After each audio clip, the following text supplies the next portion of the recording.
ये cloud computing subjects का chapter number 3 है, एसएलए मैनेजमेंट। और क्लाउड कंप्यूटिंग लेक्चर सीरीज का लेक्चर नंबर 9 है यूट्यूब। मैं Gajendra Singh, lecture information technology. Morning These are some sir. contents: SLA overview and types of SLA. SLA full form है service level agreement. Service level agreement means जैसे हम कोई चीज किराए पे लेते हैं, रेंट पे कोई चीज हम लेते हैं। जैसे कि हमें स्टेशनरी की शॉप ओपन करनी है, लेकिन शॉप हमारे पास है नहीं, तो जहां भी शॉप अवेलेबल है वहां पे हमने रेंट पे शॉप शॉप ले ली। तो कुछ एग्रीमेंट्स होते हैं उसके, जैसे या फिर रेंट पे हम फ्लैट लें, तो उनके बीच में एक एग्रीमेंट होता है कि आपको हर महीने इतना रेंट देना पड़ेगा, लाइट पानी का बिल आपको पे करना पड़ेगा, और इतने महीने तक ही आप इसको यूटिलाइज कर सकते हो। अगर इसमें कोई प्रॉब्लम आती है या कोई तोड़ फोड़ आप करते हो तो उसकी रेस्पॉन्सिबिलिटी आपकी है, जो भी रेंटर होता है। तो इसी तरह अभी तक हमने जो किया था, हमने क्या किया था कि क्लाउड कंप्यूटिंग की क्या क्या सर्विसेज होती हैं ये पढ़ी थी, और कौन कौन से डिप्लॉयमेंट मॉडल्स हैं जिनके थ्रू हम सर्विसेज को ले सकते हैं, किस तरीके से हम सर्विसेज ले सकते हैं। प्राइवेटली ले सकते हैं, पब्लिक भी ले सकते हैं, क्लाउड में भी ले सकते हैं। तो जैसा हम इन्वेस्टमेंट करेंगे उस हिसाब से हमें मॉडल डिप्लॉयमेंट मॉडल्स मिल जाएंगे। कौन कौन से सर्विस मॉडल्स हैं, क्लाउड कंप्यूटिंग है क्या, ये सारी चीज पढ़ ली। अब क्या है, जब कस्टमर क्लाउड कंप्यूटिंग की सर्विसेज को लेगा तो उन दोनों के बीच में एक एग्रीमेंट होगा, और एग्रीमेंट के थ्रू हम वो एग्रीमेंट के थ्रू डिसाइड करेंगे कि आपको कौन सी सर्विसेज कितने टाइम के लिए चाहिए, या कौन से फंक्शंस, कौन से सॉफ्टवेयर्स वगैरह आप यूज करना चाहते हो, कितने टाइम के लिए यूज करना चाहते हो। कस्टमर की रिक्वायरमेंट्स होंगी, कस्टमर की रिक्वायरमेंट्स होंगी, मुझे ये इंफ्रास्ट्रक्चर चाहिए, ये सर्विसेज चाहिए, ये रिसोर्सेज चाहिए, ये सॉफ्टवेयर चाहिए। और क्लाउड सर्विस प्रोवाइडर का क्या होगा, उनकी वो बताएगा कि इसका इतना रेंट है पर आवर, वो कॉस्ट बताएगा आपको, वो बताएगा मेंटेनेंस मेरे एंड पे होगा। अगर आप प्राइवेट क्लाउड डिप्लॉयमेंट मॉडल्स नहीं लेते हो, तो पब्लिक लो या कम्युनिटी लो या हाइब्रिड लो, तो पूरा मेंटेनेंस जो होगा वो मेरे एंड पे होगा। 3 टाइप की सर्विसेज है मेरे पास। पहली है software as a service.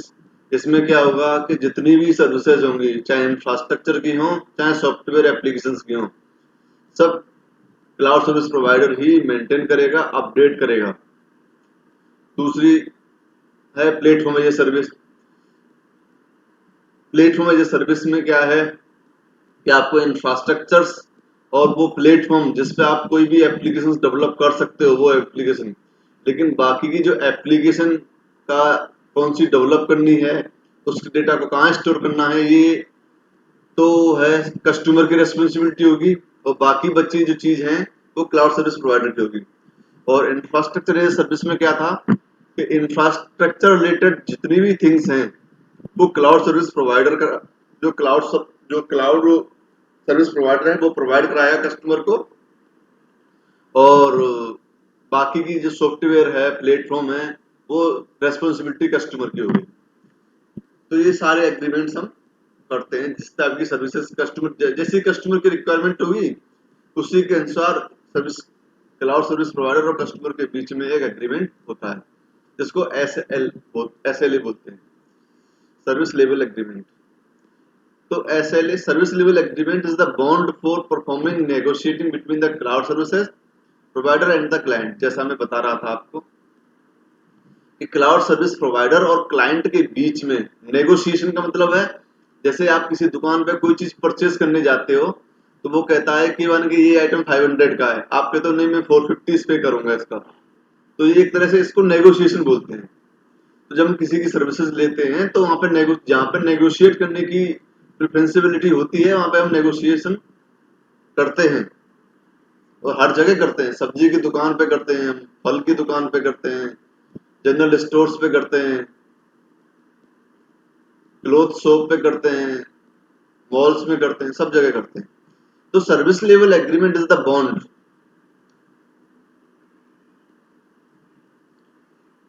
Bond का मतलब है एक ऐसा एग्रीमेंट जिस पे सारी गाइडलाइंस, रूल्स और रेगुलेशंस लिखे होंगे जो क्लाइंट को और क्लाउड सर्विस प्रोवाइडर दोनों को ही फॉलो करने हैं। In the cloud computing, all service level agreement were negotiated between the client and the service provider। जैसे दो चीजें होंगी, सर्विस लेवल एग्रीमेंट के दो टाइप होंगे, एक तो कस्टमर बेस्ड एसएलए होगा और एक सर्विस बेस्ड एसएलए होगा। कस्टमर बेस्ड एसएलए का मतलब है कि कस्टमर एंड से जो रिक्वायरमेंट्स जनरेट होंगी उन रिक्वायरमेंट्स के अकॉर्डिंग वो अपनी डिमांड रेज करेगा। किसके लिए?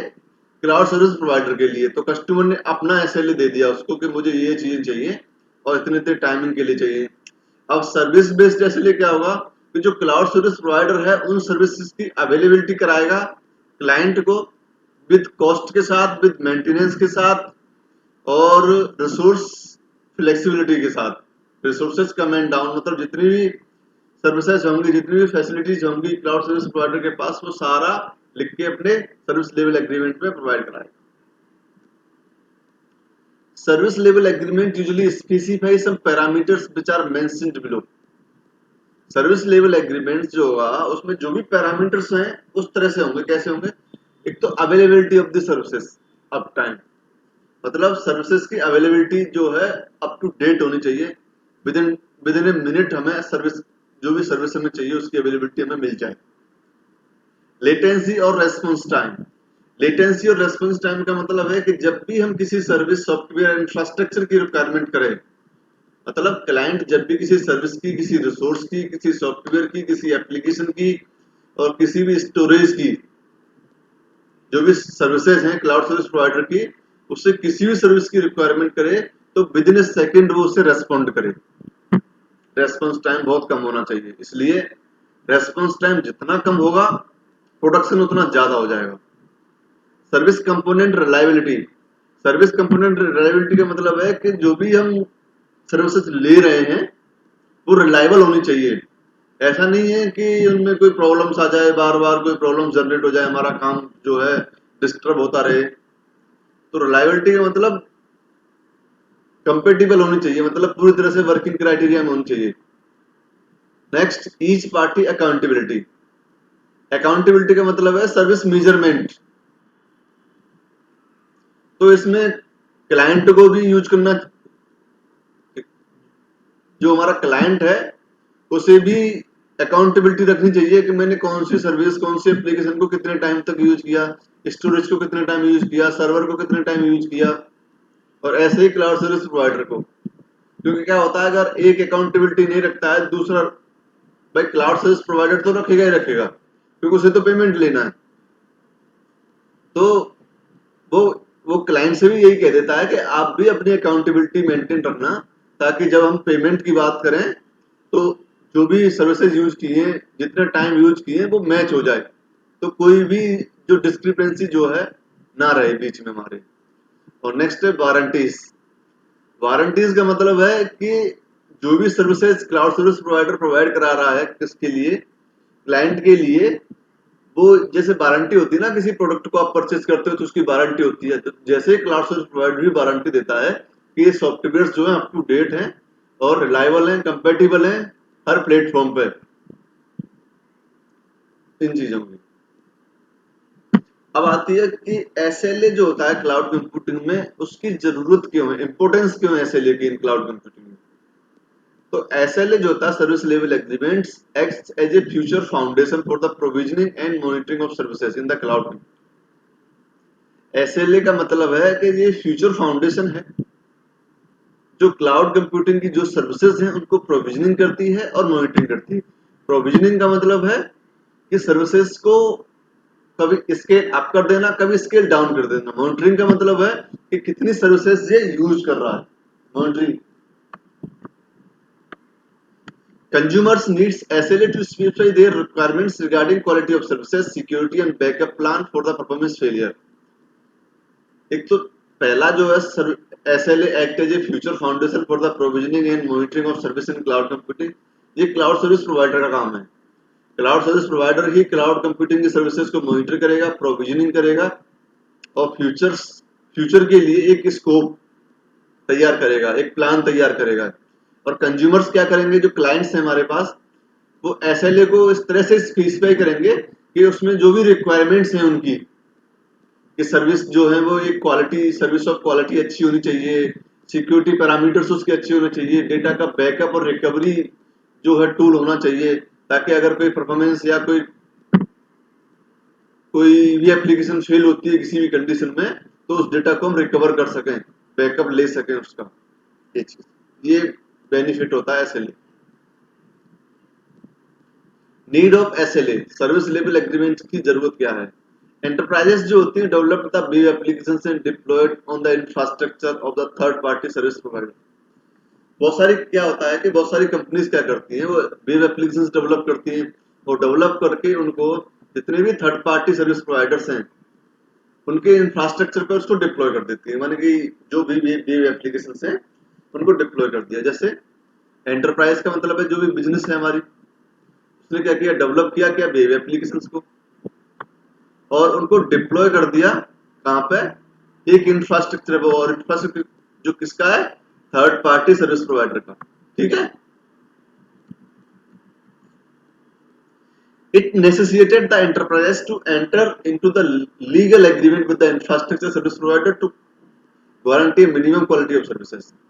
तो एसएलए जो है इसलिए नेसेसरी है एंटरप्राइज के लिए कि उसमें लीगल एग्रीमेंट्स हो जाते हैं, legal agreements with the infrastructure service provider के साथ। जो इंफ्रास्ट्रक्चर सर्विस प्रोवाइडर है, जो भी क्लाउड सर्विस प्रोवाइडर जो इंफ्रास्ट्रक्चर से रिलेटेड सर्विस प्रोवाइड कराएगा किसी भी कस्टमर के लिए, तो उसे गारंटी देनी पड़ेगी कि मिनिमम क्वालिटी ऑफ सर्विसेज की, कि मैं तेरा इंफ्रास्ट्रक्चर जो सर्विस मॉडल है ना, इंफ्रास्ट्रक्चर एज सर्विस, उसका काम क्या है, वो इंफ्रास्ट्रक्चर प्रोवाइड करता है कस्टमर के लिए। तो उसी पे बेस्ड है कि इंफ्रास्ट्रक्चर सर्विस प्रोवाइडर जो है, आस प्रोवाइडर जो है, वो मिनिमम क्वालिटी ऑफ सर्विसेज की गारंटी करेगा लीगल एग्रीमेंट्स के साथ एंटरप्राइज के लिए, कि एंटरप्राइजेस में और जो कस्टमर है उनके बीच में कोई भी प्रॉब्लम क्रिएट ना हो फ्यूचर में। और क्वालिटी ऑफ सर्विस जो है, parameters are related to the availability of the system CPU, data storage and network for efficient execution of the application at peak loads. This legal agreement is known as the service level agreement.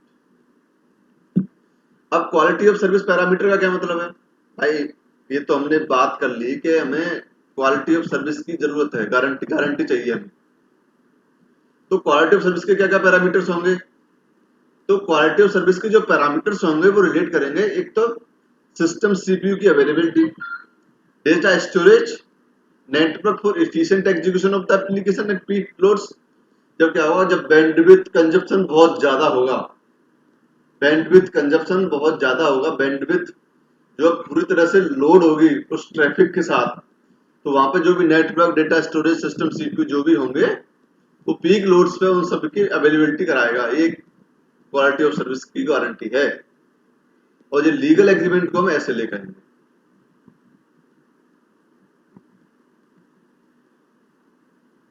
Example of SLA, application server machines will be available for 99% of the key business hours of the business end user, also called core time, and 85% of non core time।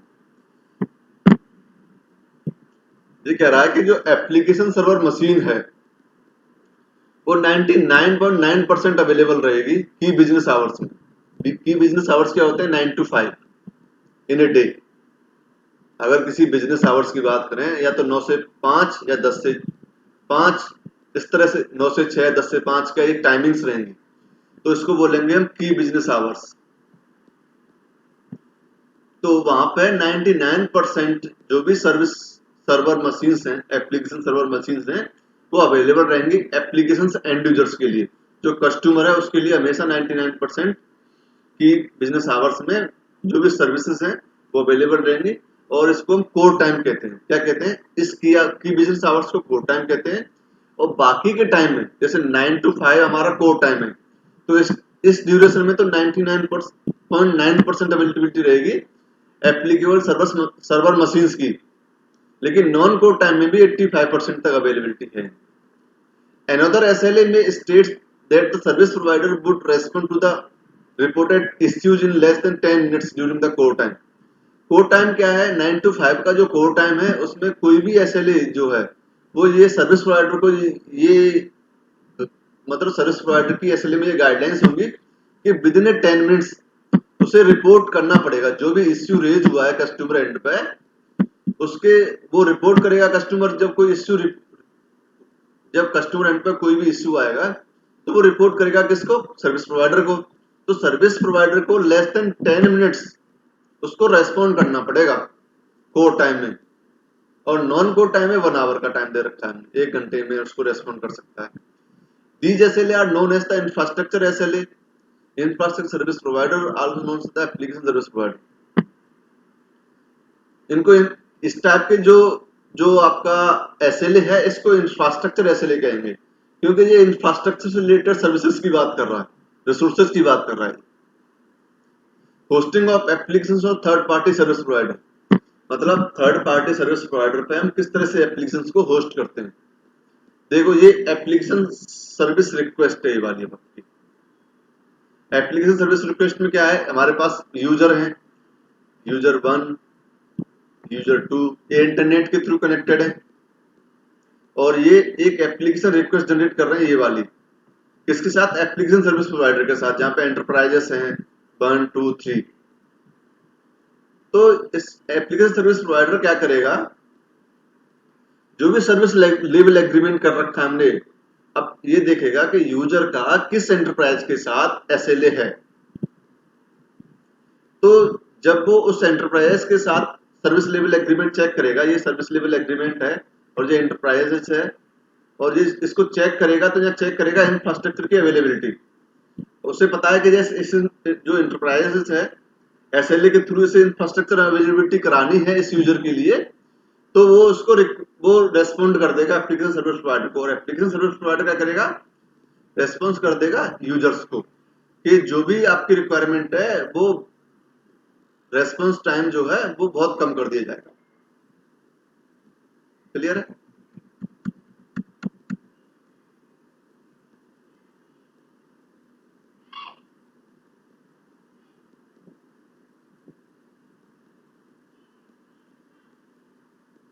Response time with SLO.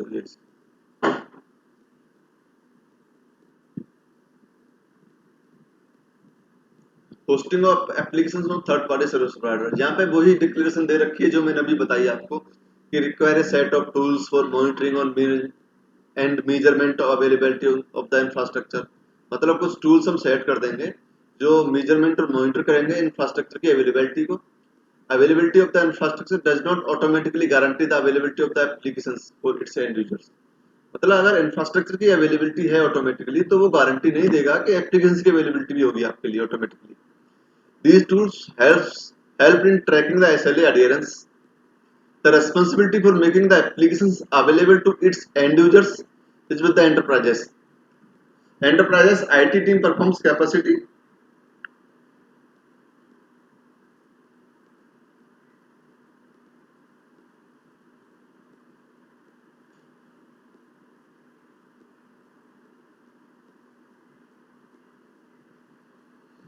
IT team performs capacity planning. Infrastructure provide procure the same. Types of SLA क्या होते हैं? Service level agreement provides a framework within both sellers or buyers of the services can pursue a profitability service business relationship।